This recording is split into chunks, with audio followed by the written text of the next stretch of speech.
Thank you, Mr. Chairman. Thank you, Madam Chair. Madam Chair, just a general question. If I owned a corporation, I had 100 shares of stock, and I sold them out to 100 different people, who owns the corporation? The shareholders always own the corporation. Shareholders own the corporation. So they own the corporation, yet I have two issues then with the SEC. If you believe that, which I'm glad you do, because I was afraid we were going to have an argument on that, could you talk to me about why then the shareholders have no right to know what the thing that they own, their money? Could you talk to me about why they don't seem to have a right to find out what the thing they own is spending their money on politically? And could you also tell me why the SEC has been, you did something good to begin with, but you got pushed back, but then nothing in 5 years on proxy access? Why 3% of the, if you own 3% of the stock and hold it for 3 years, which I think is actually a pretty high bar, you still don't have the right to even nominate somebody to the board. If you own this company, why do you not have those rights? And why does the SEC not stand with the owners? Well, I think the SEC does stand with the owners in many, many spaces. I think we talked a little bit earlier about proxy access and where that sits after the reversal of the rulemaking. It didn't reverse 5 years ago, but it didn't reverse the 14A8 shareholder proposal piece of that, which is being very actively and I think successfully used by shareholders.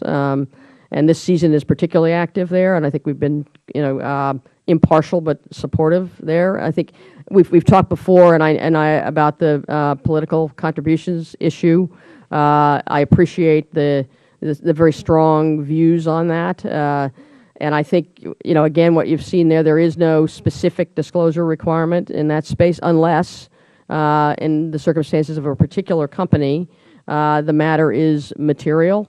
And so we've gotten a lot of letters on whether we should do a specific line item disclosure requirement on that. Very strongly held views on both sides. It's not currently, and I know that's a frustration, on our agenda. We're very focused on our congressional mandates, and so the other priorities. It's not a frustration. It makes me wonder whose side you're really on. Right. I mean, the words are fine. I like everything you said. But the truth is, like everything else, I judge people on what they do, not on what they say.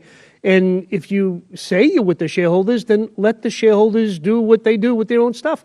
I wouldn't come to your house and tell you what you should do with your money, nor should you tell me what I should do with mine. And if I own, I think, 3% in 3 years, why shouldn't I be able to nominate somebody to the board? Well, again, there are provisions that permit that to happen.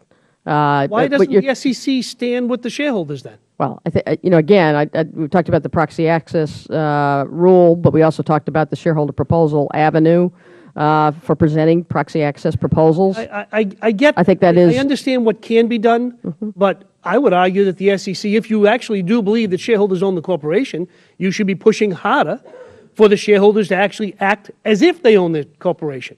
And I understand what they can do. I understand that some people are doing it on their own. Congratulations to them. But there are others that would like to do it that can't get it done. And I would suggest that the SEC should stand with them, as opposed to stand by the sides neutrally and say the right things, but do nothing about it.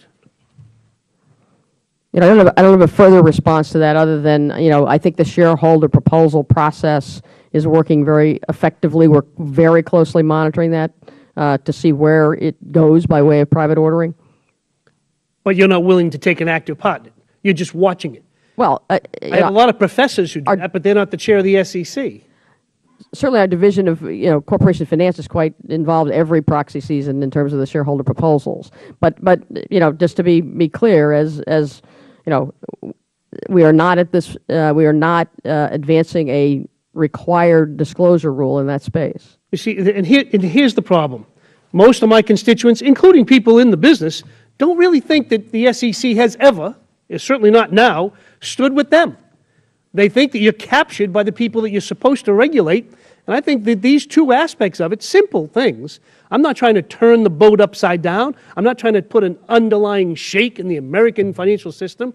Simply trying to say that people who own something should have some say on what their thing that they own does.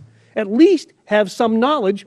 And I would also suggest that if you believe that, you should be standing with the shareholders, giving them this much more confidence, not less. And my time is up, and I appreciate your answers.